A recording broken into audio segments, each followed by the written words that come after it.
I've always hated cemeteries. Ironic that I come here every Saturday now. When I was a construction inspector in Danville, I used to avoid this place. Now I sit on the bench across from Agatha's grave and talk to her like she can hear me. Agatha, today are your favorite chrysanthemums, I say, adjusting my glasses. Remember how you always said chrysanthemums were for the living, not the dead? But I think you'd like them. 15 months have passed since I buried my wife. 15 months of empty headstone talk. I know she can't hear me, but I come anyway. Maybe it's me listening to myself. At home, no one listens to me. Not my son, not my grandchildren, and especially not my daughter-in-law. Especially my daughter-in-law. Every time I return from the cemetery, I promise myself that I will stop visiting my son. But every Sunday, Ambrose calls, and I hear in his voice what I want to hear, warmth and concern. I kid myself, but I go anyway.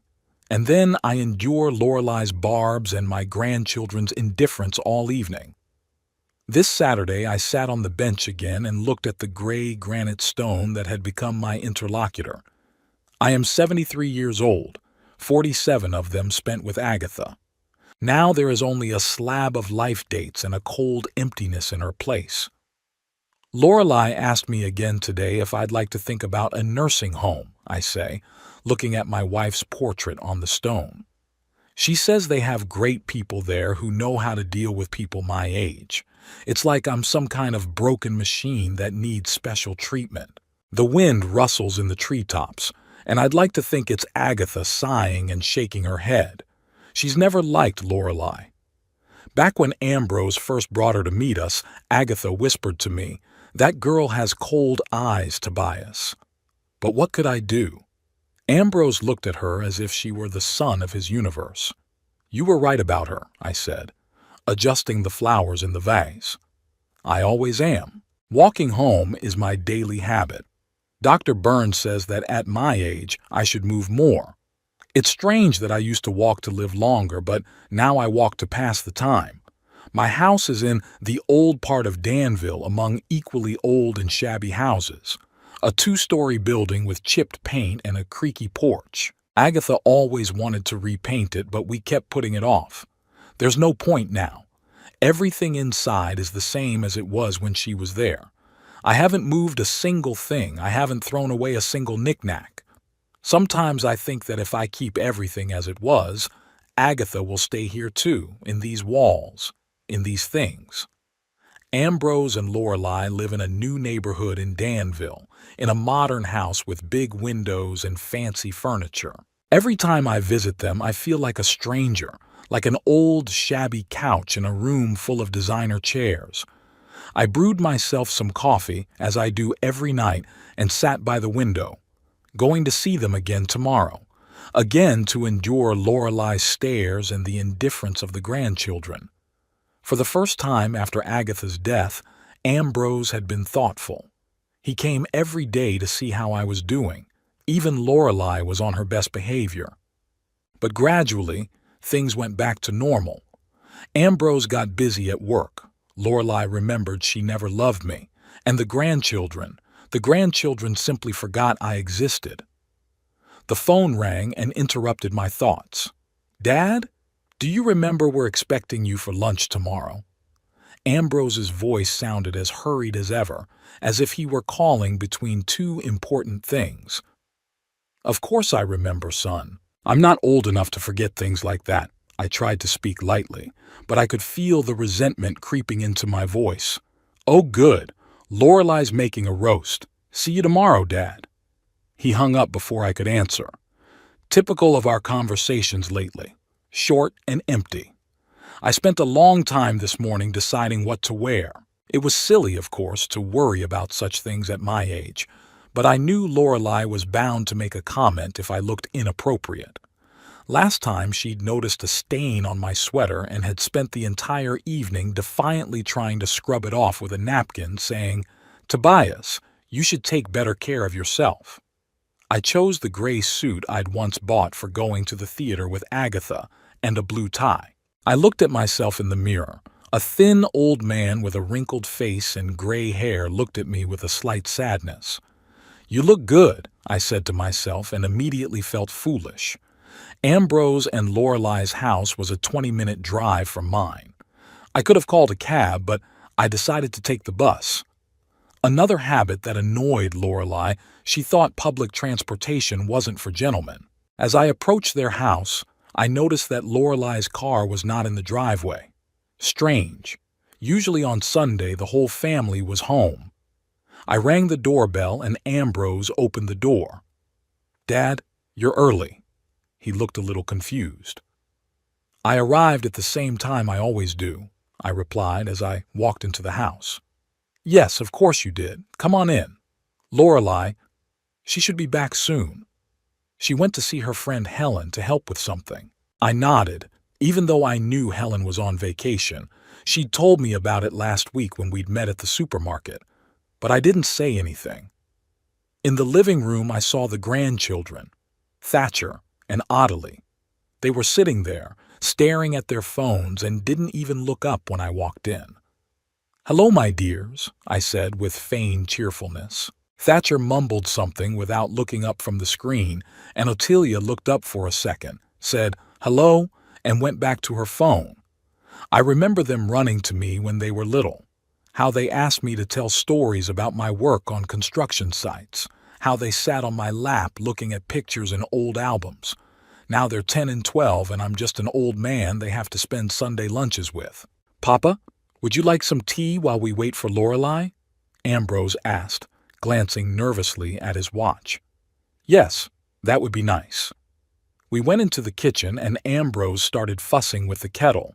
I knew he was nervous about his wife's absence. I knew she was delayed somewhere again and he didn't want to talk about it. "How are things at work?" I asked to lighten the mood. "It's fine," he shrugged. "The usual. Lots of projects, not much time."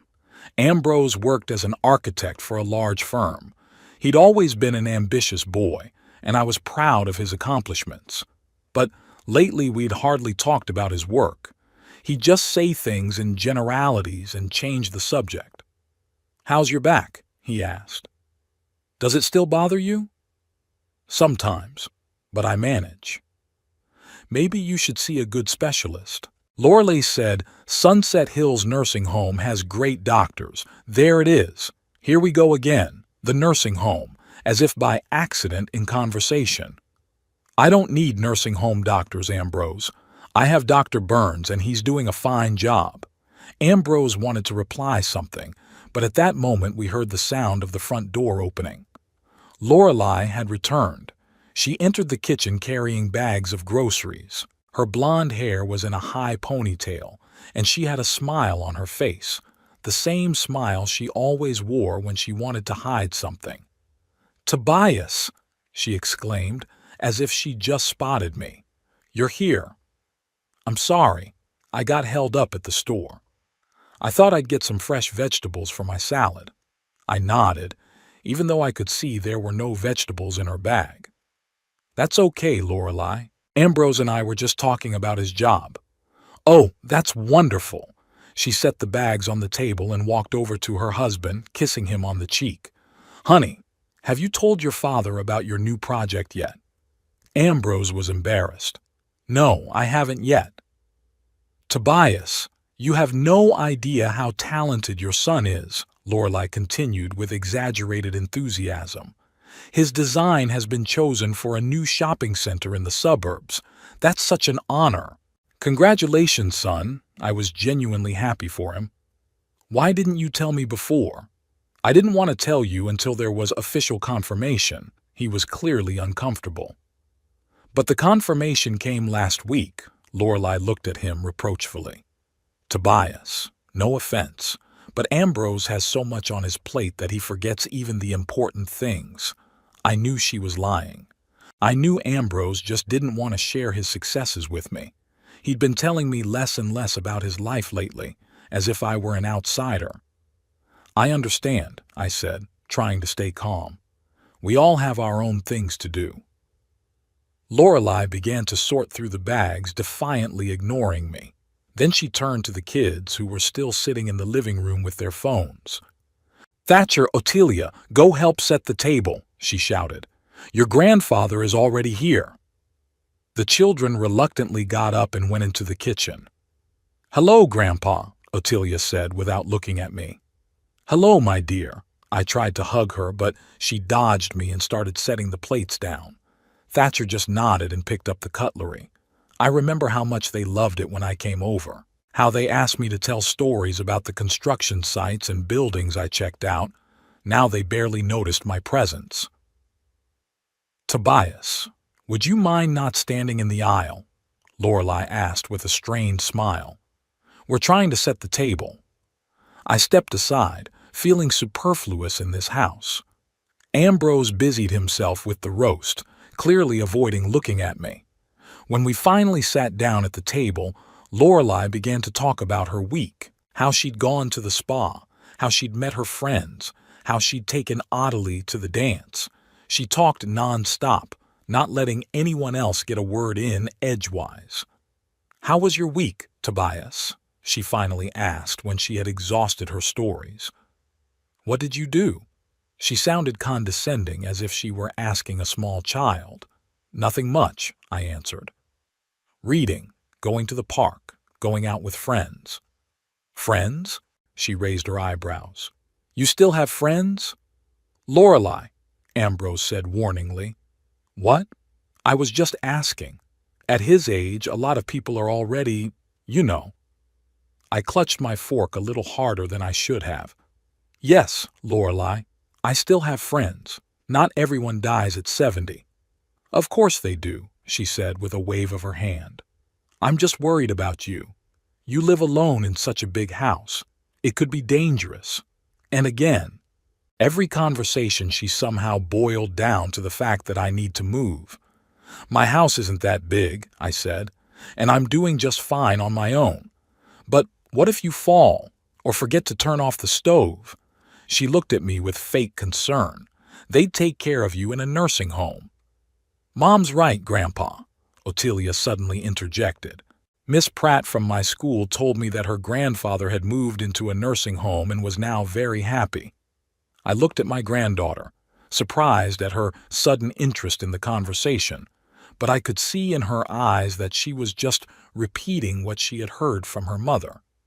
"Thank you for your concern, dear," I said, trying not to show my disappointment. "But I prefer to stay in my own house." "You're so stubborn, Tobias," Lorelei sighed. "Just like your wife. It was a low blow. She knew how much I longed for Agatha, and she used it." "Yes, I am," I said quietly, "and proud of it." The rest of lunch passed in tense silence. The kids went back to their phones. Ambrose studied the contents of his plate diligently, and Lorelei cast irritated glances at me. When it was time for dessert, she suddenly remembered that she'd forgotten to buy ice cream. "I'm so sorry, Tobias," she said without a trace of regret. "I know how much you like ice cream." "It's okay," I said. "I'm full." "I could go to the store," Ambrose suggested, clearly wanting to escape the tense atmosphere. No, that's okay," Lorelei said quickly. "I have cookies." "Tobias, you like cookies, don't you?" She didn't wait for my answer and left the room. She came back a minute later with a packet of cookies, which I hated, and she knew it well. "Here, help yourself." She placed the plate in front of me. "Thank you, but I think I'll pass," I said. "Suit yourself," she shrugged and turned to the children. "Thatcher, Ottilia, who wants cookies?" The kids silently took one each, keeping their phones on. I felt it was time to leave. This Sunday lunch, like all the others before it, had turned into torture. "I should probably go," I said, getting up from the table. "Already?" Ambrose looked at me with slight relief. "But it's early." "I have things to do," I lied. "Thanks for lunch. I'll walk you out." He stood up and followed me to the door. Ambrose hugged me awkwardly on the way out. "I'm sorry about Lorelei," he said quietly. "She's just worried about you." I knew that wasn't true.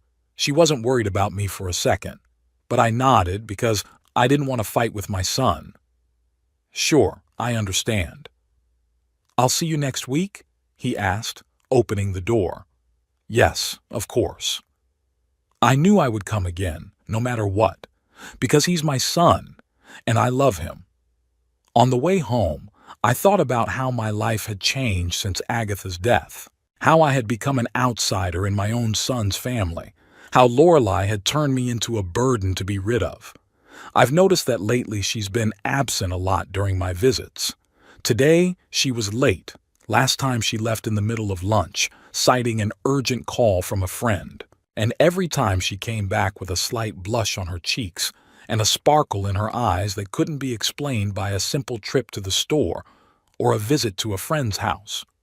Something was going on in my sister-in-law's life, something she was carefully hiding from all of us, and I was beginning to suspect that this something might have destroyed my son's family.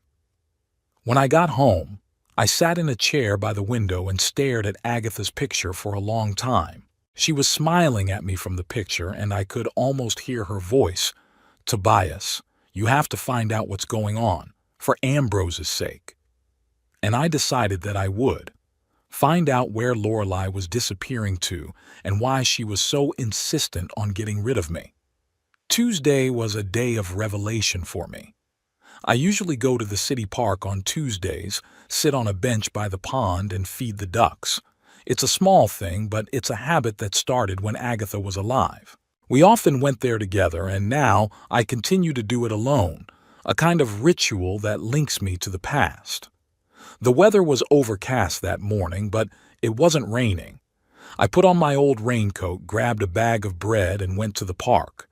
It was only a 10-minute walk from my house. One of the advantages of living in the old part of Danville.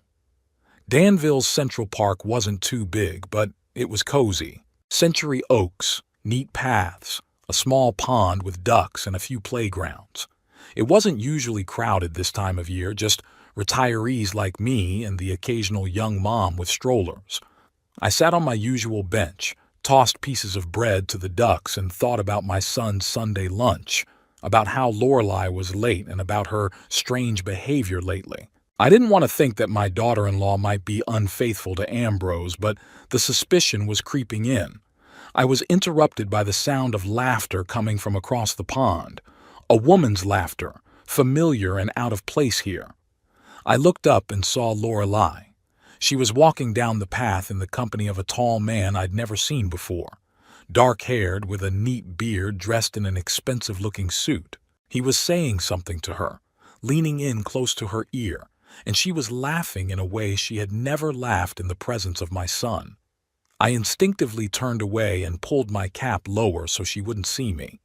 They walked past without paying attention to me and headed toward the far side of the park, where there was a small gazebo hidden from view by lilac bushes.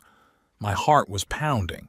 This might just be a business meeting. Ambrose had told me that Lorelei had recently taken a job at a real estate agency. Maybe this man was a client or colleague of hers. I tried to convince myself of that, but something was telling me otherwise. I fought with myself for a few minutes. Part of me wanted to walk away, to forget what I'd seen, to stay out of it. But the other part, the part that had always cared about my son, demanded to find out the truth. In the end, curiosity and concern won out. Slowly, trying not to attract attention, I walked around the pond on another path and approached the gazebo from the side of the bushes. Through the gaps in the foliage, I could see what was going on inside while remaining unnoticed.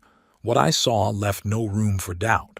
Lorelei and the stranger were standing close together. His arm was around her waist, and she was looking at him with a tenderness I had never seen in her eyes when she looked at my son. Then he leaned over and kissed her, not fleetingly, but long and passionately. And she responded to that kiss. I felt the ground go from under my feet. Lorelei was cheating on Ambrose. My daughter-in-law, the mother of my grandchildren, was betraying my son. I didn't look any further. Quietly, trying not to crunch the branches, I stepped away from the gazebo and took a quick step toward the park exit. I needed time to reflect on what I had seen and decide what to do next. All day I couldn't find a place to go. I walked around the house, going over my options in my head. Should I tell Ambrose? But would he believe me? Lately, My son had been taking my wife's side more and more often in our conflicts. Besides, I had no proof but my word and an old man's word against a young woman's. I knew how this would end. Confronting Lorelei didn't seem like a good idea either. She could deny everything and then turn Ambrose and the children against me even more, painting me as an old man out of his mind, making up stories. By late afternoon, I realized I needed help. Someone who could gather evidence of Lorelei's treason. And I thought of Percival Hobbs. Percival was a friend of my late brother's. They served together on the Danville police force until Percival retired and opened a private detective agency. We weren't close, but we kept in touch, occasionally meeting for coffee and reminiscing about old times. The next morning I called him. "Percival Hobbs here." His voice sounded just as I remembered it, low and husky. "Percival, this is Tobias Huxley, Edmund's brother." "Tobias! It's been a long time. How are you, old boy?" "Not too bad," I stammered, not knowing how to get to the point. "Listen, Percy, I need your help. Professional." There was a pause. "Professional?" he finally asked again. "You want to hire a detective?" "Yes." I took a deep breath. "It's about my daughter-in-law. I suspect she's cheating on my son." Another pause, longer this time. "I understand," Percival said seriously. "Let's meet and talk about it in person. It's better not to discuss such things over the phone." We agreed to meet in an hour at a small cafe on the outskirts of town, where there were hardly any acquaintances. Polly's Coffee House was exactly the kind of place I had envisioned for a meeting with a private detective, quiet, with dimmed lights and private booths where we could talk without fear of being overheard. Percival was already waiting for me there, sitting at a table in the far corner with a cup of coffee. The years had changed him less than I'd expected. The same piercing blue eyes, the same gray, close-cropped hair, and the same strong build that had survived despite his age. He was about 65, but he looked younger. "Tobias." He stood up and shook my hand firmly. "Have a seat. I ordered you a coffee. Black, no sugar, if I remember correctly." "Remember." I sat down across from him. "Thank you for agreeing to see me." "Always for Edmund's family." He sipped from his cup. "Tell me what's going on with you." And I told him everything. How things had changed with my son and daughter-in-law after Agatha's death. About Lorelei's strange behavior lately. And finally, what I had seen in the park yesterday. Percival listened attentively, not interrupting, taking an occasional sip of coffee. When I finished, he tapped his fingers thoughtfully on the table. "The situation is unpleasant," he said at last. "But, unfortunately, typical. I've dealt with it dozens of times." "So, you'll take the case?" I asked. "Sure," he nodded. "But first, let's be clear about what you want. What's your ultimate plan?" I wondered. What did I want? Protect my son from his wife's betrayal, win back his favor, to punish Lorelei for her behavior. "I wanted to know the truth," I finally said. "The whole truth about what's going on, and then I'll decide what to do next." Percival nodded as if he'd expected that answer. "Good. I can set up surveillance on your sister-in-law. Find out who this man is, how often they meet, how serious their relationship is. I'll gather evidence, photos, videos, maybe even audio recordings of conversations if I can." "Is that legal?" I asked. In most cases, yes," he shrugged. "I'll only monitor her in public places. No breaking and entering, no trespassing on private property, all within the confines of the law." I nodded, feeling somewhat relieved. "How much will it cost?" Percival quoted an amount that made me wince. It was a lot of money for a retired man, but I had savings I'd been saving for Ambrose and the grandchildren. I figured it would serve them better now. "I agree," I said. "When can you start?" "Today." He pulled a notebook out of his pocket. "I'll need some information. Your son and daughter-in-law's address, their daily routines, places they frequent, and, of course, a picture of Lorelei.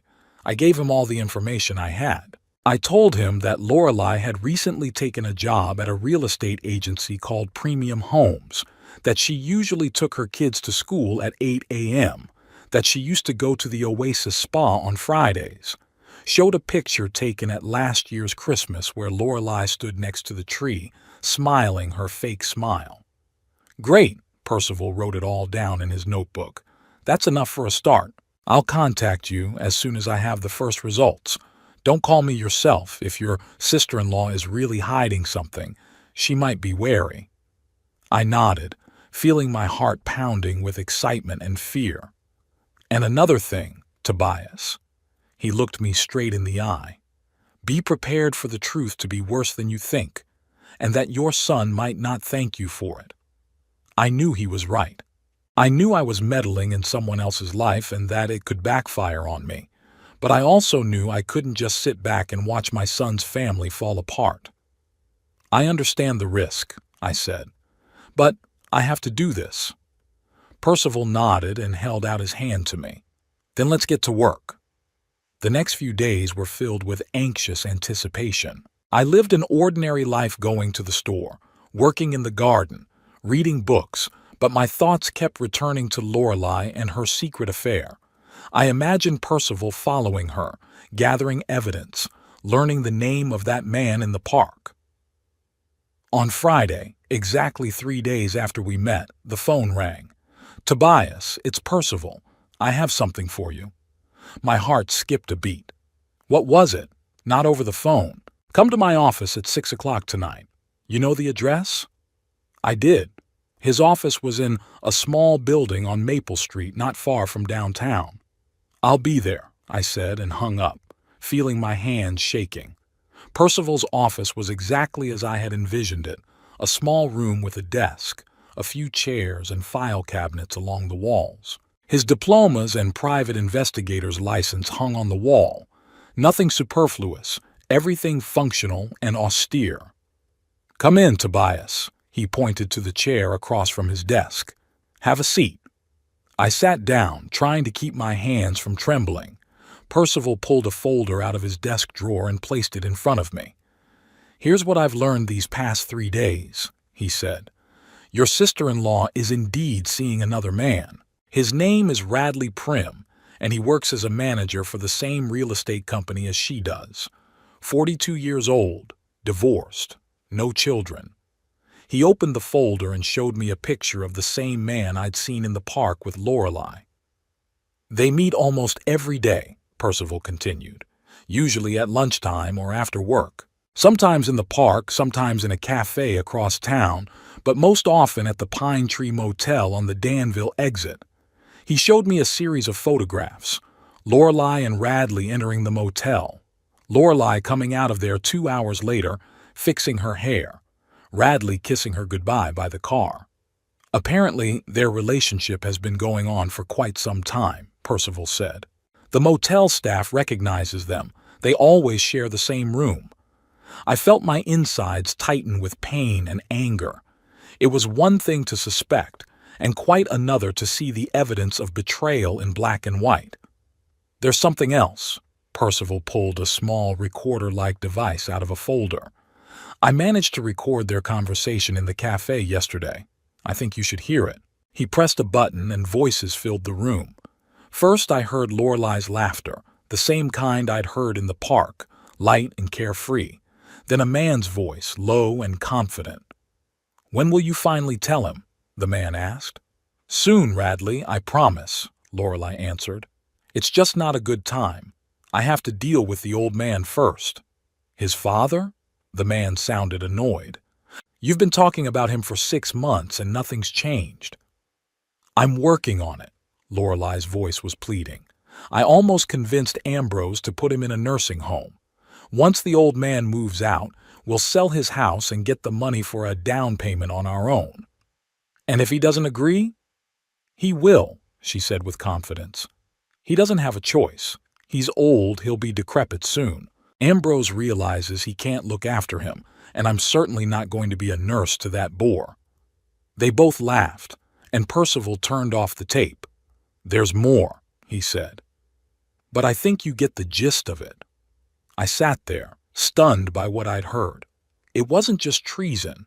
They were planning to get rid of me, to sell my house and use the money to start a new life. And Ambrose, was my son really thinking of putting me in a nursing home? What are you going to do about it? Percival asked, looking at me carefully. I didn't know.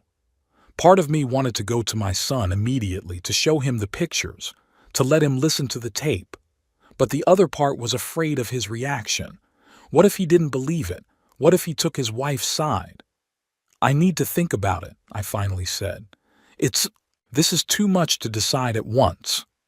Percival nodded understandingly. Take the folder with you, he said. And the device too. There are a few more recordings in there. Listen to them at home with a clear head, and then decide.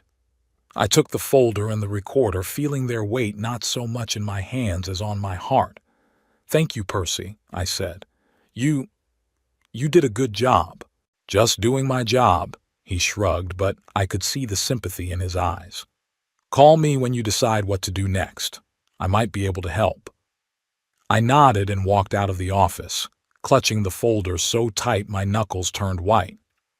At home, I spread the photos out on the table and stared at them for a long time, as if trying to find some mistake in them, some proof that this was all a misunderstanding. But the longer I looked, the clearer the truth became. Lorelei was betraying my son, and she was planning to get rid of me. I turned on the recorder and listened to the rest of the tapes. In one, Lorelei and Radley were discussing how they would live together after she left Ambrose.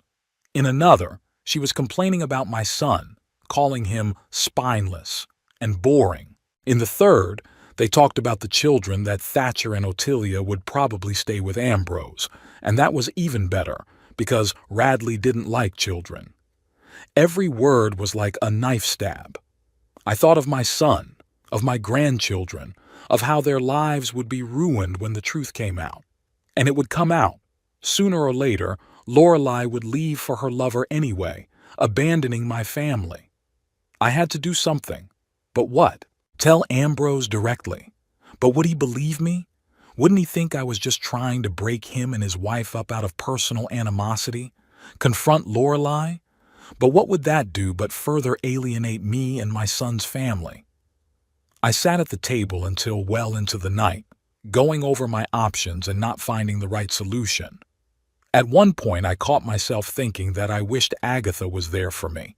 She always knew what to do in difficult situations.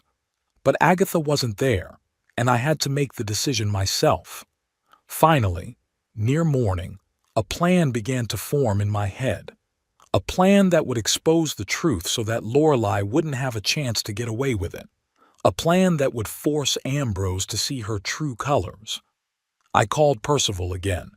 After calling Percival, I felt strangely relieved. The decision had been made, and now all I had to do was wait for the results of the investigation. Percival promised to act quickly and efficiently. I'll be watching her every day, he said. I'll try to find out how serious their relationship is and what they're planning. We agreed that he would pass the information on to me in person to avoid unnecessary phone calls. For this purpose, we chose a small cafe on the outskirts of the city where hardly anyone would recognize us. While waiting for the first results, I decided to behave as usual. On Sunday, I went to Ambrose and Lorelei's for lunch, although every glance at my sister-in-law now made me feel a mixture of anger and disgust. I tried not to show my feelings, smiling, asking my grandchildren about their affairs, discussing politics and sports with my son. Lorelei was especially sweet that day. She offered supplements, inquired about my health, even gave me a new sweater that she said she had bought especially for me. I would have been touched by that kind of care, but now I saw it as an attempt to put my guard down. Tobias, how have you been feeling lately? She asked over dessert as she put a piece of apple pie on my plate. I think you're a little pale. I'm fine, Lorelei, I replied, trying to keep my voice neutral. I'm in great shape for my age. Sure. She smiled, the smile I now recognized as fake and calculating.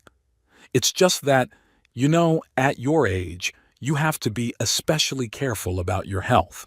My Aunt Patricia moved into a nursing home when she was that age, and it literally changed her life. There's such care, such conditions. Mom's got a point, Grandpa, Thatcher interjected, still on his phone. In school, they told us about nursing homes. They're kind of cool. I looked at my grandson, trying to figure out if he really thought that, or if he was just repeating his mother's words. I wanted to ask him if he really wanted his grandfather to live among strangers instead of with his family, but I didn't. Thank you for your concern, I said instead, but I prefer to stay in my house. All my memories are there. Memories? Lorelei frowned slightly as if the word had a bad taste. But, Tobias, the past is the past. You have to live in the present. And I am living in the present. I looked her straight in the eye. The present in which I want to stay in my home.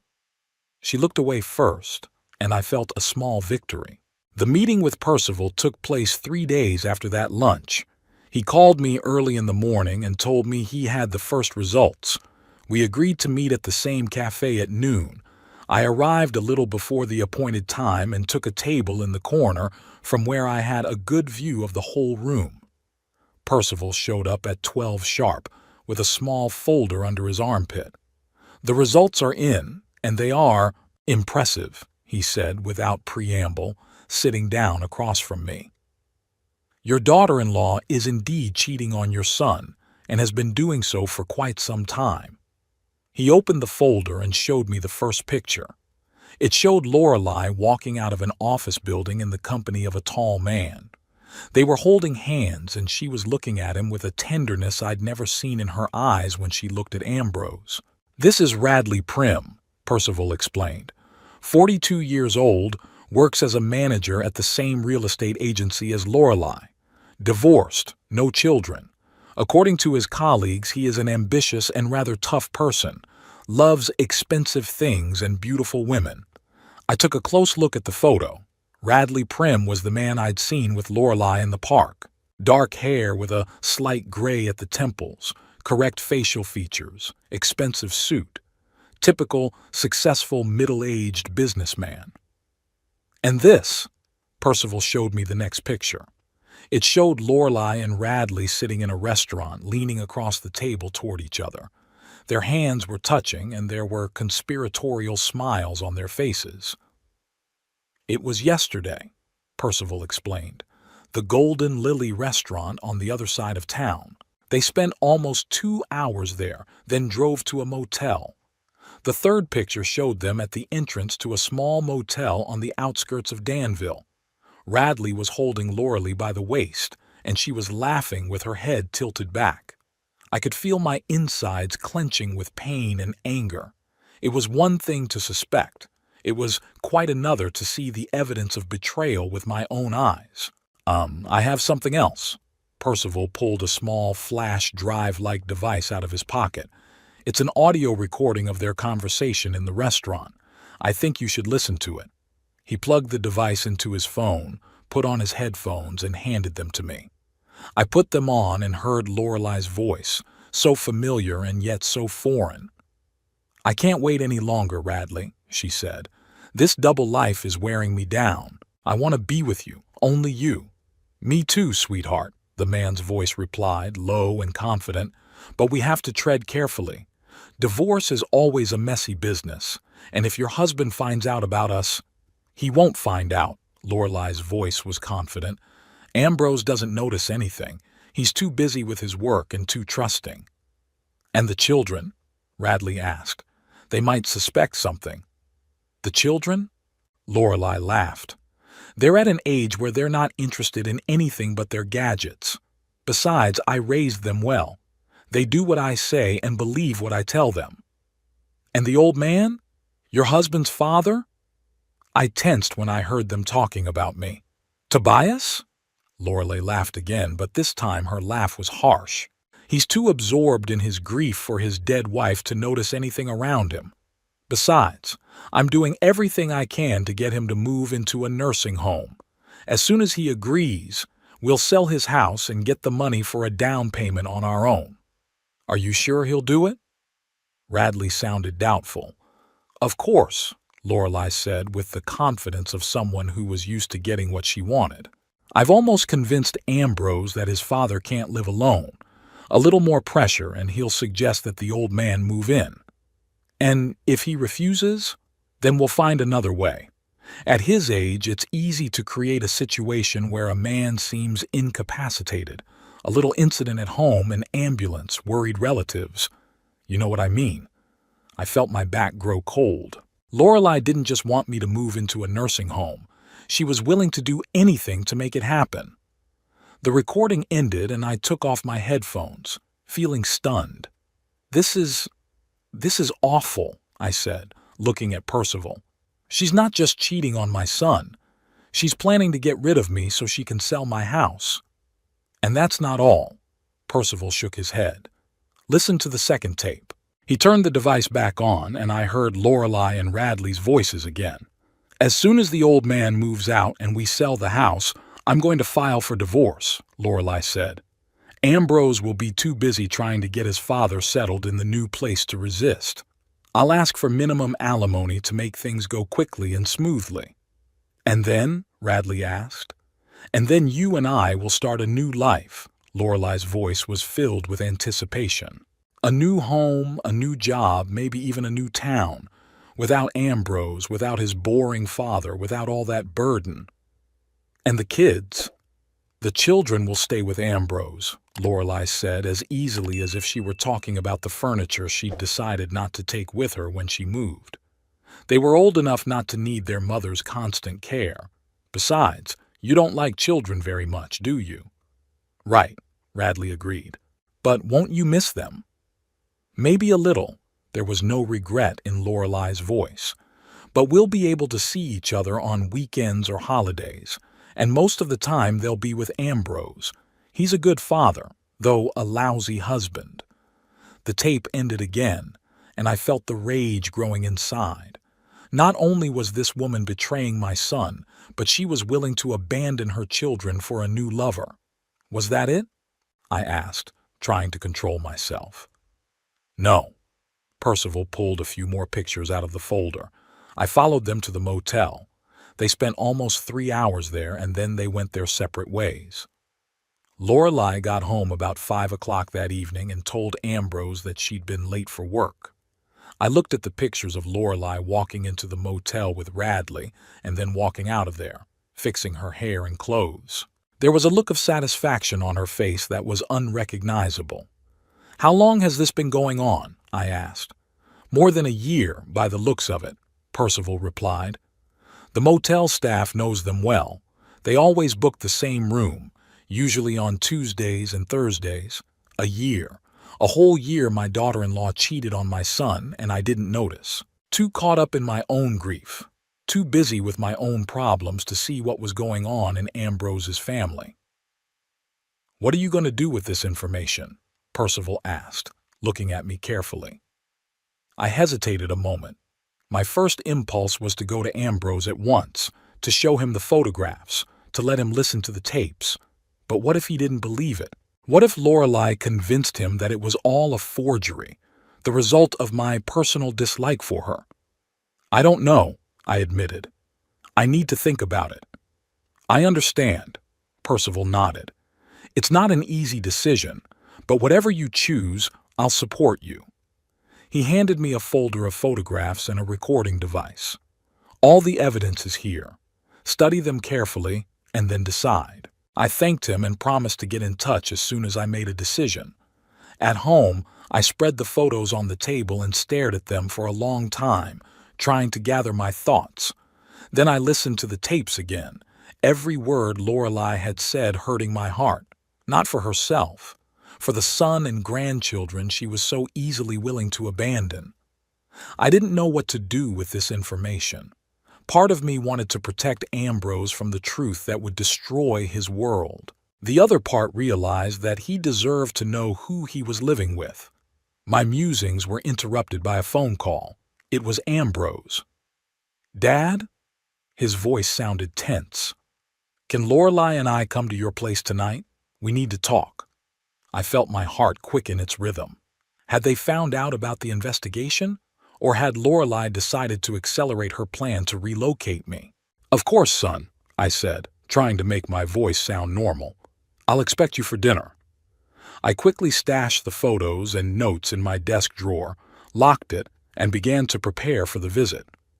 I prepared a simple dinner: roast vegetables, salad, apple pie for dessert, set the table in the living room, got the best plates. The whole time I was getting ready, my thoughts revolved around the upcoming conversation. What do they want to talk about? What would I say to them? Would I be able to hold back and not let on that I knew about Lorelei's betrayal? They arrived at 7 sharp. Ambrose looked serious and a little nervous. Lorelei, on the other hand, was animated and smiled so broadly that it looked almost cartoonish. "Tobias!" She hugged me and I struggled to pull away. "It's been so long since I've been to see you. You look beautiful." "Thank you, Lorelei," I forced myself to smile. "You too." Ambrose gave me a short, tight hug. "Hi, Daddy," he said. "I'm sorry for the sudden visit." "No problem. It's always good to see you." I led them into the living room. "Come in. Sit down. I've prepared dinner." We sat down at the table and I began to put on the roast. The atmosphere was tense. Ambrose hardly looked up from his plate, and Lorelei, on the other hand, kept talking about the weather, about work, about how well I was cooking. I listened half-heartedly, wondering what was behind the chatter. Finally, when we got to dessert, Ambrose coughed and looked at me. "Dad, we need to talk about something important," he said. "I'm listening." I tried to keep a calm expression on my face. "Lorelei and I have been thinking about this for a long time." He took his wife's hand. "And we've decided that you'd be better off moving to Sunset Hills Nursing Home. This is it." What Lorelei was talking about on the tape. The first step of her plan. "A nursing home?" I acted surprised. "But why? I'm doing just fine on my own." "Of course you are, Tobias," Lorelei interjected quickly. "But at Sunset Hills you'll get a lot more than a roof over your head. There's a wonderful medical staff, lots of entertainment, socializing with people your own age. And most of all," Ambrose added, "you'll be safe there. We're worried about you living alone in such a big house. What if you fall, or you get sick at night?" I looked at my son and saw genuine concern in his eyes. He was genuinely concerned about my well-being. Unlike his wife, who was only thinking about selling my house and starting a new life with a lover. "I appreciate your concern," I said, trying to speak calmly. "But I prefer to stay in my house. All my memories of your mother are here, Ambrose. Most of my life has been spent here." "But, Papa," Ambrose looked upset, "a house is just walls. It's important that you're healthy and safe." "And I am healthy and safe here." I smiled at him. "Dr. Burns says I'm in great shape for my age. And as for safety, I have a panic button that you installed last year, remember?" Ambrose nodded, but I could tell he wasn't convinced by my arguments. "Tobias," Lorelei leaned across the table toward me, her eyes glowing with fake concern. "Ambrose and I had already talked it over. We've even been to Sunset Hills talking to the staff. They're ready for you any time. It's so beautiful, so cozy." "And expensive, I suppose?" I asked, looking her straight in the eye. She hesitated for a moment, but quickly regained her composure. "Money is not a problem," she said with confidence. "We'll sell your house and pay your rent for the next few years. You'll have nothing to worry about. There it is." She's not even trying to hide the fact that she wants to sell my house. I wonder if Ambrose knows that she plans to use the money from the sale not for me to live in a nursing home, but for a down payment on a new house for herself and her lover. "My house is not for sale," I said firmly, "and I'm not moving into a nursing home, not in Sunset Hills or any other." Lorelei cast a quick glance at Ambrose as if urging him to intervene. "Daddy," he put his hand on mine, "we realize this is a difficult decision, but think about the future. What's going to happen 5, 10 years from now? You can't live alone forever." "When I can't live alone, Then we'll decide. I squeezed his hand. Until then, I'm staying here. Lorelei opened her mouth to say something, but Ambrose stopped her with a gesture. All right, Dad, he said. We're not going to pressure you. Just think about it, okay? I nodded, feeling relieved that the conversation was over. But I knew this was just the beginning. Lorelei wouldn't back down so easily.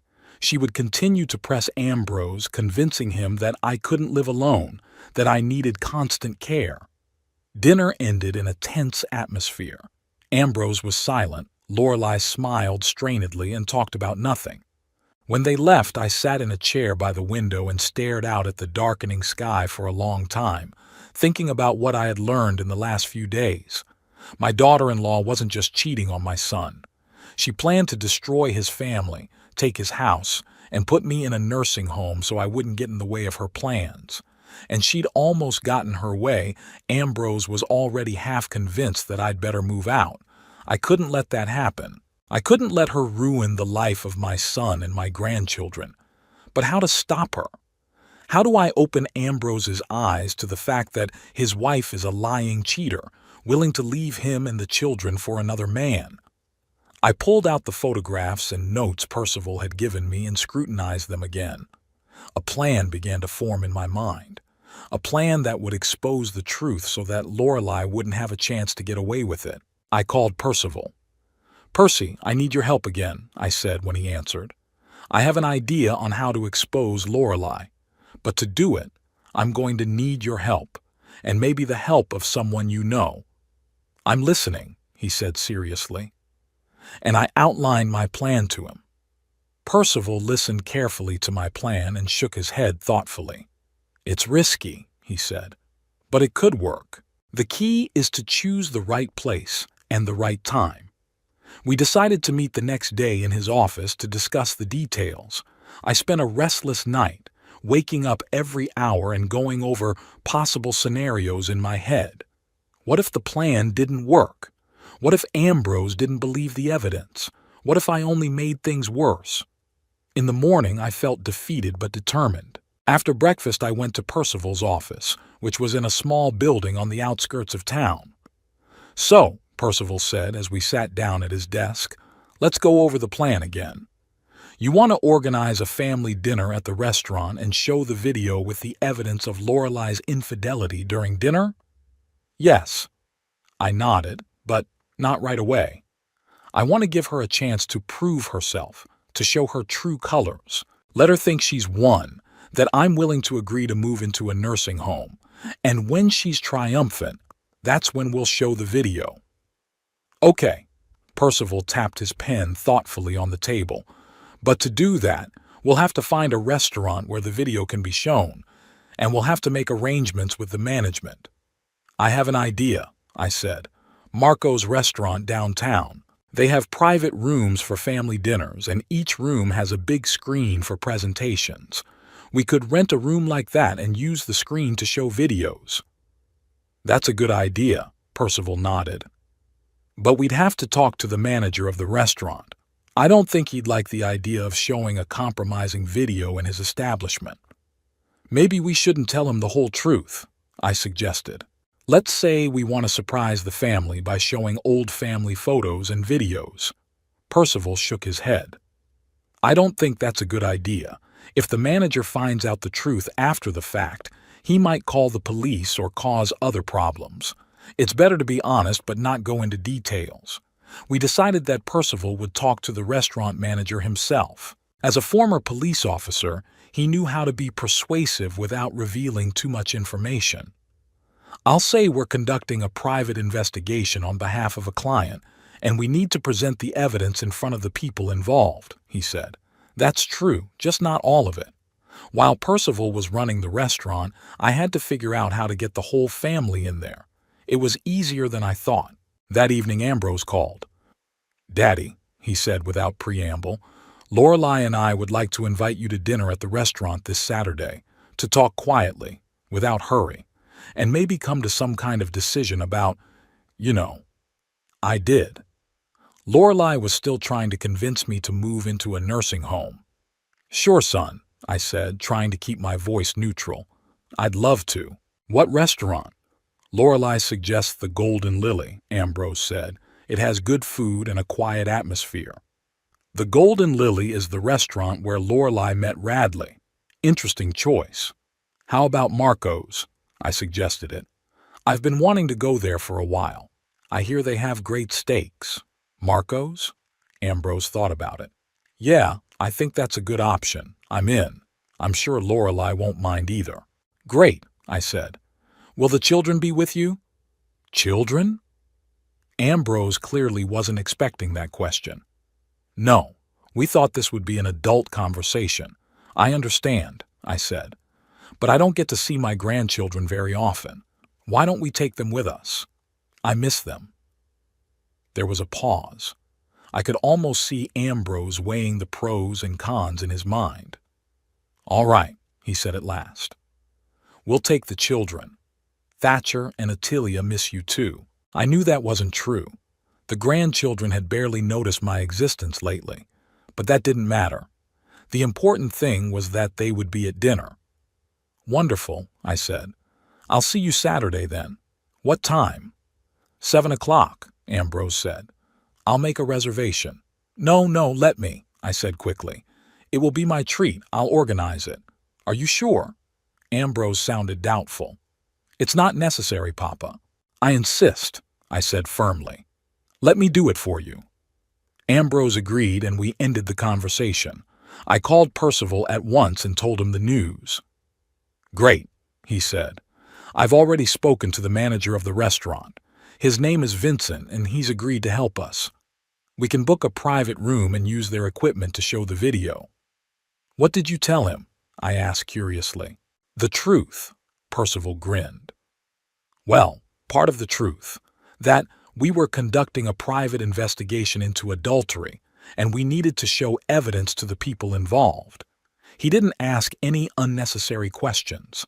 Apparently, he's had a few of those in his restaurant. The next day, Percival and I met at Marco's restaurant to personally tour the office and check out the equipment. Vincent, the restaurant manager, was a short, full man with attentive eyes and a professional smile.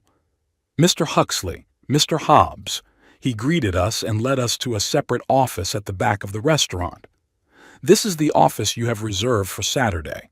It can accommodate up to 8 people. The screen, as you can see, is positioned so that it is clearly visible from all seats. The study was perfect for our purposes. Cozy, but not cramped, with a large table in the middle and a screen on one wall. The windows were draped with heavy curtains, creating a sense of privacy. Great, Percival said. How does the video playback system work? Vincent showed us a small control panel built into the wall next to the door. You can plug your laptop or flash drive into this port and the image will be streamed to the screen, he explained. The sound comes through speakers built into the walls. The quality is very good. We tested the system by plugging in Percival's flash drive with a test video. Everything worked flawlessly. The picture was sharp, the sound clear. Now for the show itself, Percival said. We need the video to start at a certain point, on cue. Vincent nodded understandingly. That can be arranged. One of our staff can be outside the office and start the video when you give the signal. For example, you can press this waiter call button. He pointed to a small button on the table. It will look natural, as if you were just beckoning the waiter. Perfect, Percival nodded. One more thing. Once the video starts, we need no one to enter the office and interrupt the viewing, even if it gets noisy. Vincent nodded again, his face remaining professionally impassive. I understand. I'll instruct the staff not to disturb you until the video is finished. And if necessary, we have security guards who can intervene in the event of any emergencies. We discussed a few more details, the menu, the positioning of the guests at the table, the time the food would be served. Vincent wrote down all our wishes and assured us that everything would be organized exactly as we wanted. As we left the restaurant, I felt a strange sense of relief. The plan was beginning to take shape. What now? I asked Percival. Now we have to prepare the video itself, he replied. I've selected the most compelling pieces of footage and photographs. We'll edit them into one video about 5 minutes long. That should be enough time for your son to see and hear the truth. I nodded, feeling the tension rising inside. In 3 days, my family's life will change forever. Ambrose will find out that his wife is a lying cheater, ready to leave him and the children for another man. Thatcher and Attilia will see that their mother planned to leave them. It will be painful, very painful for all of them, but maybe that pain will save them from more pain in the future. Are you sure you want to go all the way? Percival asked, looking at me carefully. It's not too late to stop, I wondered. Did I really want to shatter my son's illusions? To show my grandchildren that their mother was not who they thought she was? But the alternative was even worse, to let Lorelai continue to deceive everyone and then abandon the family, leaving behind more pain and destruction. I'm sure, I said firmly. It's the only way to protect my family. Percival nodded without arguing. He understood that it was my decision and he respected it. We spent the next 2 days preparing the video. Percival had enlisted a friend of his, an editing expert, to help us create a 5-minute video that included the most compelling evidence of Lorelai's infidelity and her plans for the future. On Friday night, the day before dinner, Percival and I watched the finished video in his office. It began with pictures of Lorelai and Radley entering the motel, followed by shots of them meeting in the restaurant and park. This was followed by audio recordings of their conversations, first about Lorelai cheating on Ambrose, then about her plans for me in the house, and finally about how she was going to leave the kids and start a new life with Radley. The video was short but compelling. There could be no doubt about its authenticity. Lorelai's face was clearly visible in all the photos, and her voice on the audio recordings was easily recognizable. What do you think? Percival asked when the video was over. Painful to watch, I admitted. But it's the truth, and Ambrose needs to know it. Percival nodded and put the video on a flash drive. Here, he said, holding it out to me. Tomorrow, I'll be at the restaurant beforehand, checking the equipment again and ready to run the video on your signal. You'll be there? I was surprised. But how do we explain your presence? I won't be in the office with you, Percival explained. I'll be nearby, in the back office, where I can monitor the situation.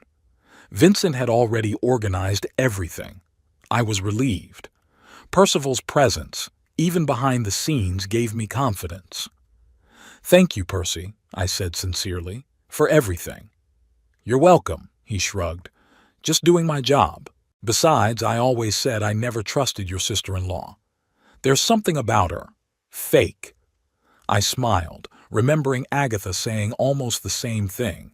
She never trusted Lorelai either.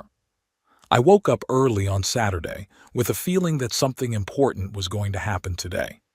The day stretched agonizingly slow. I tried to read, watch TV, even work in the garden, but my thoughts kept returning to the upcoming dinner. At 5 o'clock, I began to get ready.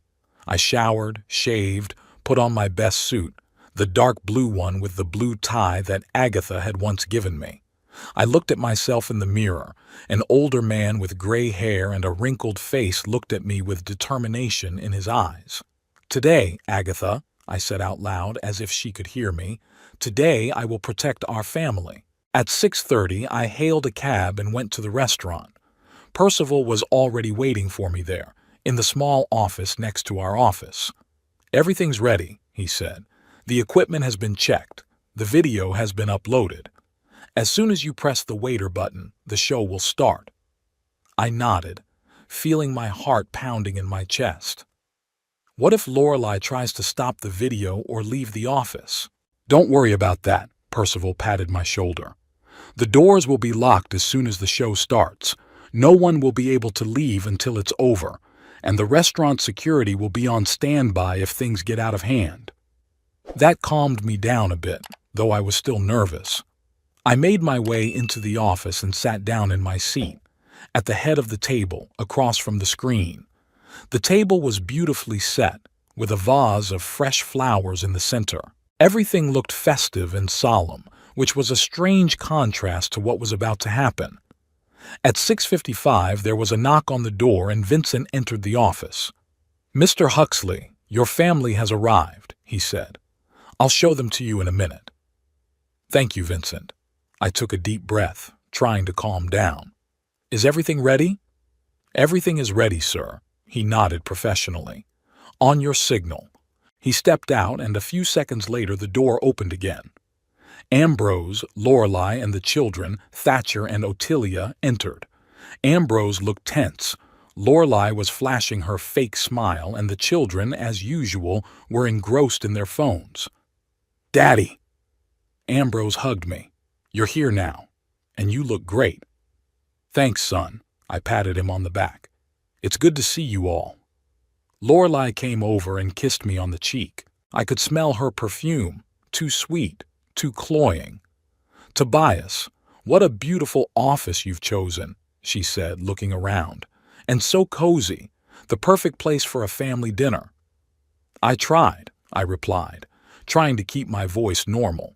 "Thatcher, Ottilia, come say hello to Grandpa." The grandchildren reluctantly got off their phones and came over to me. I hugged them, feeling them tense at my touch. They had once loved my hugs, running toward me when I came to visit. Now I was almost a stranger to them. "Have a seat." I indicated the seats around the table. "I ordered your favorite dishes." We sat down, I at the head of the table, Ambrose on my right, Lorelei on my left, the children beside her. Perfect positioning for watching a video. Everyone would have a good view of the screen. The waiter brought appetizers and wine for the adults, juices for the kids. The conversation started out strained, about the weather, about school, about work. Gradually, the atmosphere lightened a little, especially after Ambrose had had a glass of wine. When the main courses arrived, Lorelei decided to move on to the main topic of the evening. "Tobias," she said, cutting off a piece of steak, "we're so glad you agreed to have dinner with us tonight, especially since we have an important topic to discuss." "Yes, of course," I nodded, taking a sip of wine. "The nursing home, I assume." "Exactly," she smiled, as if I had answered a difficult question correctly. "Ambrose and I have given it a lot of thought, and we think Sunset Hills is the perfect place for you. We've even organized a tour there next week so you can see for yourself." "That's very nice of you," I said. "And then what? After I move to Sunset Hills?" "Well," Lorelei glanced at Ambrose, "we thought it would be wise to sell your house. It's too big for one person. It requires constant upkeep. The money from the sale could be used to pay for you to live in Sunset Hills." "I understand," I nodded, as if seriously considering her words. "How much do you think my house is worth?" "We haven't done an official appraisal yet," Lorelei said quickly, "but given the location and size, I'm guessing at least $350,000, maybe even $400. I saw her eyes light up at the mention of the amount. Money she was already mentally spending on a new life with Radley. "That's a lot of money," I said. "Enough for the nursing home and for other needs, I suppose?"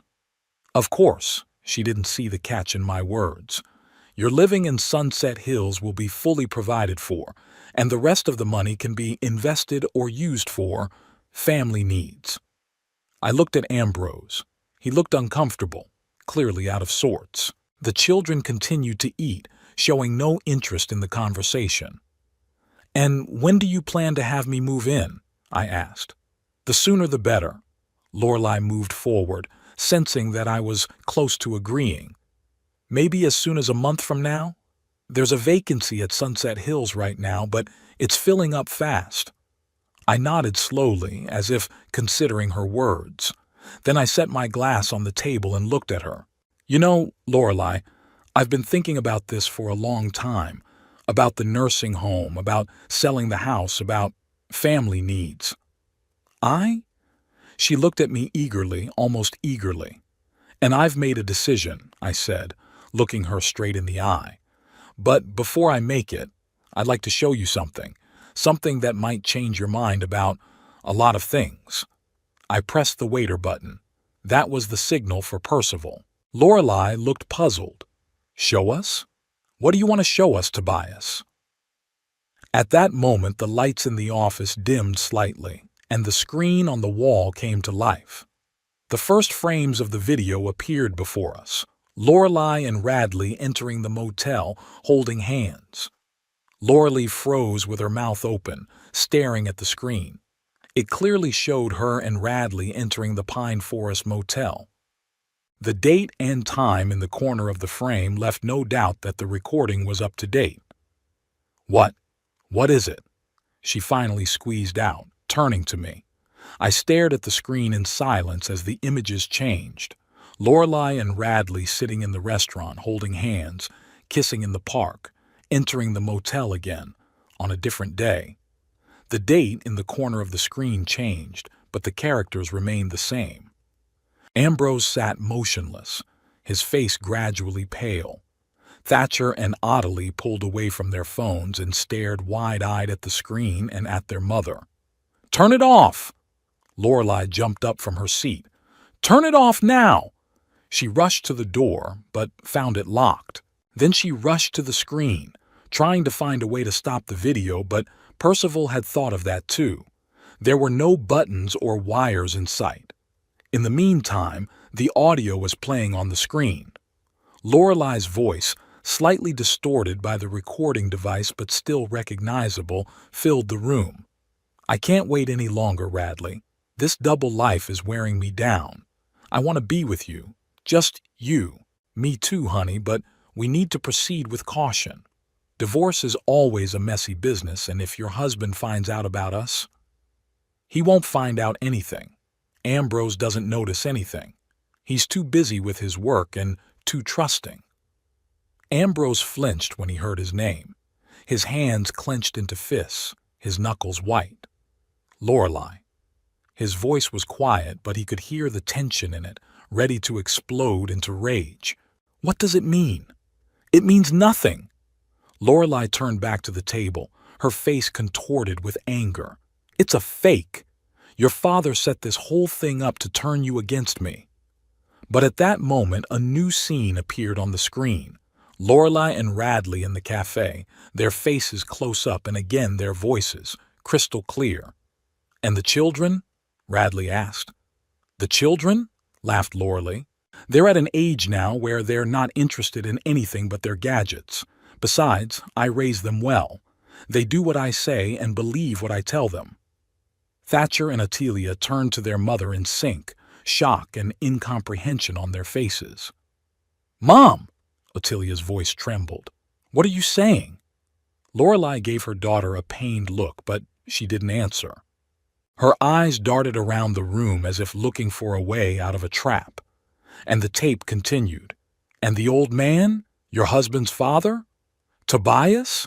He's too immersed in his grief for his dead wife to notice anything around him. Besides, I'm doing everything I can to get him to move into a nursing home. Once he agrees, we'll sell his house and get the money for a down payment on our own." I watched Ambrose's face change from shock to anger, from anger to pain. He looked at his wife as if he was seeing her for the first time. "So that's why you were so insistent on the nursing home for Dad," he said quietly. "Not out of concern for him, but to get his home." "No, Ambrose, you don't understand." Lorelei walked over to him, trying to take his hand, but he pulled away. "It's not true, it's—" But she was interrupted by her own voice on the screen. "As soon as the old man moves out and we sell the house, I'll file for divorce. Ambrose will be too busy trying to get his father settled in the new place to resist. I'll ask for minimal alimony to make things go quickly and smoothly." "And then?" Radley asked. "And then you and I will start a new life, a new house, a new job, maybe even a new town. Without Ambrose, without his nerdy father, without all that burden. And the kids? The kids will stay with Ambrose. They're old enough not to need their mother's constant care. Besides, you're not really fond of children, are you?" "True, but won't you miss them?" "Maybe a little, but we'll be able to see each other on weekends or holidays, and most of the time they'll be with Ambrose. He's a good father, though a lousy husband." There was dead silence in the study. Ottilia began to cry, quietly, almost silently. Thatcher sat motionless, his face white as chalk. Ambrose stared into the space in front of him as if seeing nothing. Lorelei stood in the middle of the room, her arms hanging powerlessly along her body. She was no longer trying to deny the obvious, no longer looking for excuses. The truth was too obvious, too irrefutable. The video ended, the screen faded, and the office became light again. I looked at my family, broken, shaken, and felt a strange mixture of sadness and relief. Sadness that they had to learn such a bitter truth, and relief that the lie was finally over. "Yeah, I can explain," Lorelei finally said. Her voice sounded weak, uncertain. "Explain what?" Ambrose raised his eyes to hers, pain in them. "How you cheated on me with that, Radley. How you planned to get rid of my father and sell his house. How you planned to abandon our children. What exactly do you want to explain, Lorelei?" "You don't understand," she shook her head. "I was miserable. You never gave me what I needed. Always work, work, work, and Radley. He understands me, appreciates me. And the children?" Ambrose's voice shook with restrained anger.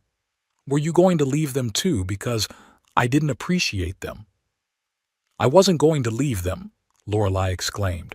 "I would see them when it was convenient for you and your lover," Ambrose interrupted her. "When you had a spare moment in your new life." Lorelei did not answer. She stood with her head down as if in surrender. "And you, Papa?" Ambrose turned to me. "Did you know about this? How long ago?" "Not long ago," I answered honestly. "I saw them together in the park by chance and decided to check my suspicions. I hired a private detective who collected all this evidence." "And you decided to put on this, performance?" I could hear the resentment in his voice.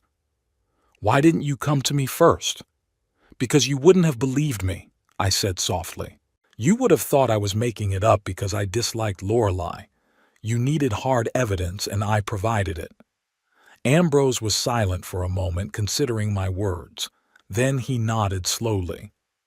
"You're probably right," he said quietly. "I wouldn't have believed it. I was blind." "Papa?" Ottilia wiped away her tears. "Did Mommy really want to leave us?" Her heart clenched with pain for her granddaughter. She was still a child, despite her 12 years and her ostentatious adulthood. "Your mom was confused," I said, trying to soften the blow. "People sometimes say things they don't mean." "No, Grandpa," Thatcher interjected, his voice sounding unexpectedly firm for a 10-year-old boy. "Don't feel sorry for us. We heard what she said. She wanted to leave us because her new friend doesn't like children." Lorelei flinched at those words as if she'd been punched. "Thatcher, baby, that's not true." She took a step toward her son, but he pulled away. "Don't call me that," he said coldly. "You lied to us all the time. Children, please." Lorelei turned to both children, tears welling up in her eyes. "I love you. I would never leave you." "But you were going to." Ottilia looked at her mother with dry eyes. "We heard it ourselves." Lorelei looked helplessly back at Ambrose as if seeking support, but he turned away. There was a heavy pause. No one knew what to say next. All the cards had been dealt, all the masks removed. "What now?" Lorelei finally asked, her voice sounding tired and defeated. "Now?" Ambrose rose from his seat. "Now you pack your things and leave. To your Radley, to your new life. Without me, without the children, without the house you plan to get by selling my father's house." "Ambrose, please." She tried to take his hand, but he pulled away. "Let's talk when things have calmed down. We can make things right. Fix it?" He grinned bitterly. "What exactly do you want to fix, Lorelei? Your betrayal? Your plans to abandon your children? Your desire to send my father to a nursing home to take over his estate? Which of these do you consider fixable? She didn't answer, just lowered her head. I'll file for divorce, Ambrose continued, and I'll ask for full custody of the children. Given this evidence, he nodded at the blacked-out screen, I think the court will be on my side. You can't take my children away from me, Lorelei sounded panicked. They're mine. They're not things, Lorelei, he said quietly. You can't take them away.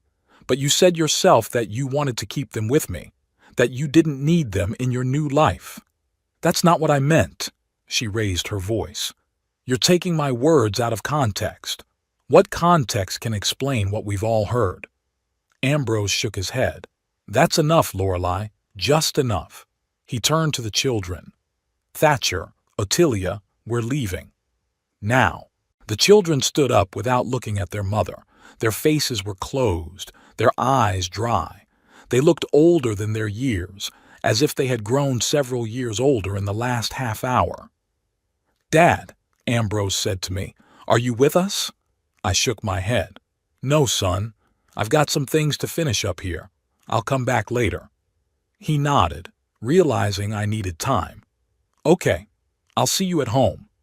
He took the children by the hands and led them to the door. Lorelei made a movement as if she wanted to follow them, but then stopped, realizing the futility of the gesture. The door closed behind them, and it was just Lorelei and me. She stood in the middle of the room, looking suddenly small and lost. Why did you do that? She asked quietly. Why did you destroy my family? I didn't destroy your family, Lorelei, I answered calmly. You did it by your own actions and decisions. You've always hated me, she said bitterly. From day one. No, I didn't hate you. I hoped you would make my son happy, but you chose a different path. You know nothing about us. She suddenly became a screamer. You don't know anything about our marriage, about our problems. Maybe, I agreed, but I know that cheating and lying are not the solution. You, she was choking with anger. You've disgusted me since day one. Old, boring, always meddling in my business. You think you know everything, that you have the right to judge, but you're just a miserable, lonely old man who's jealous of other people's happiness. I looked at her calmly, feeling neither anger nor resentment.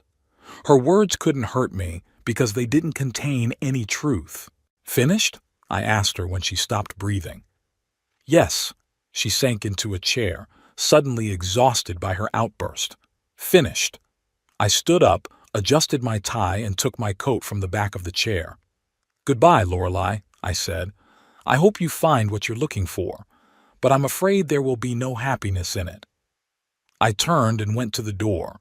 Before I went out, I turned around and looked at her one last time.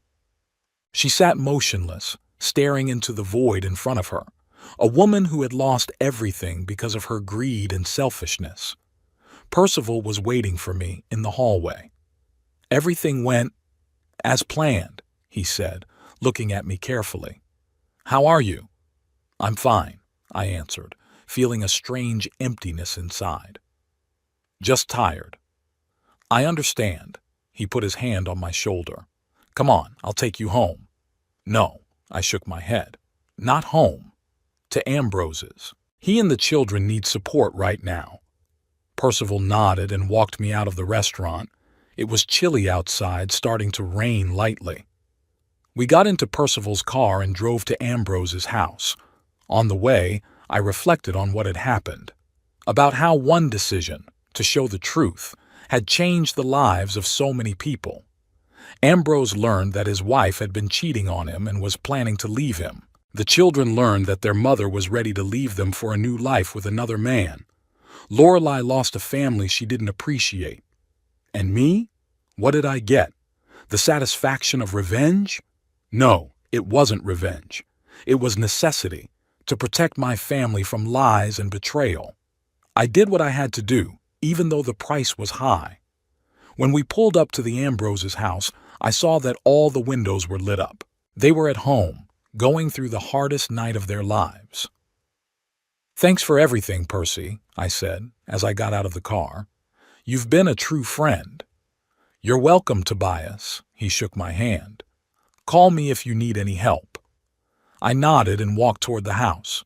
I took a deep breath before ringing the doorbell, gathering my strength.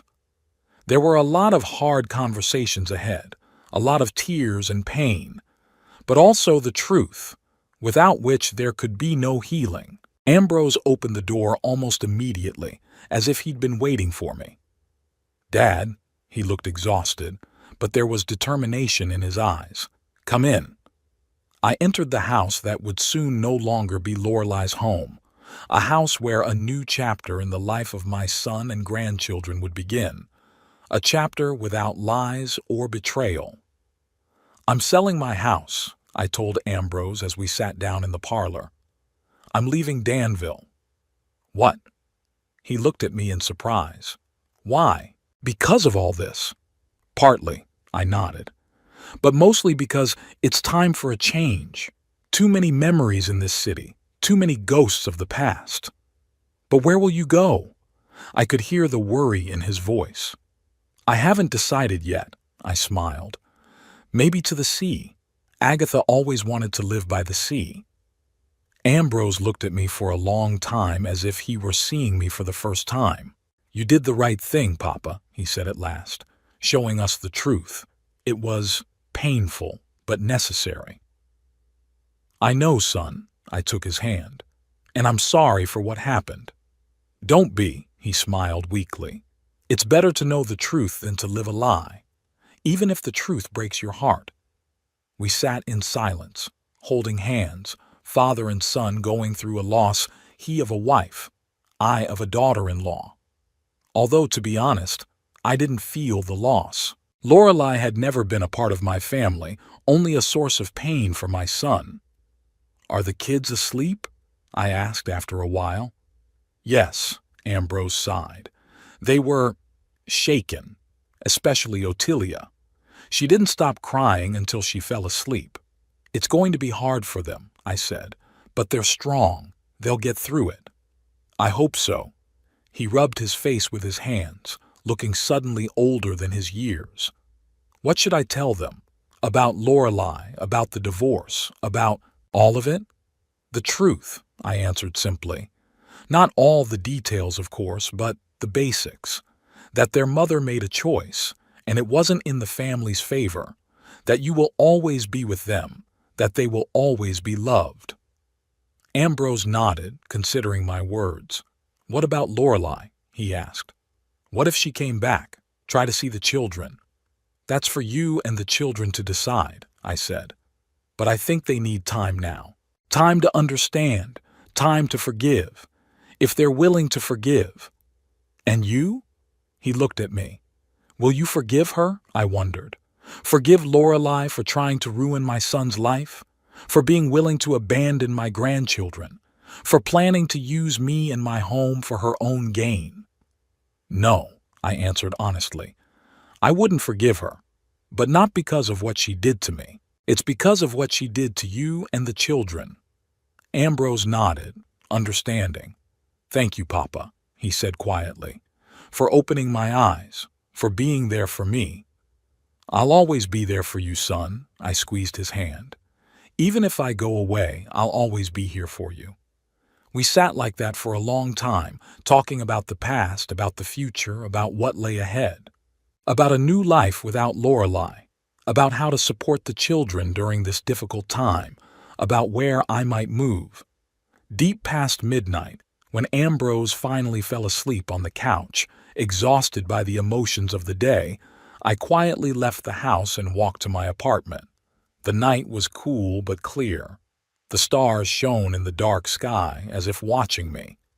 "You were right, Agatha," I said, looking up at the stars.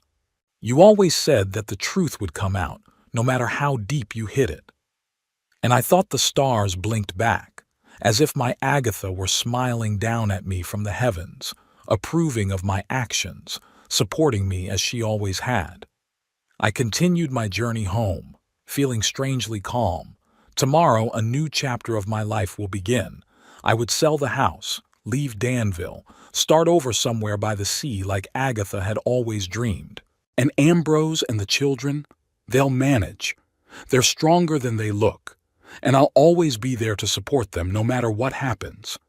As for Lorelei, well, she made her choice, and now she'll have to live with the consequences. Without me, without Ambrose, without the children. Only with the bitter realization that she lost something precious in pursuit of the illusion of a new life.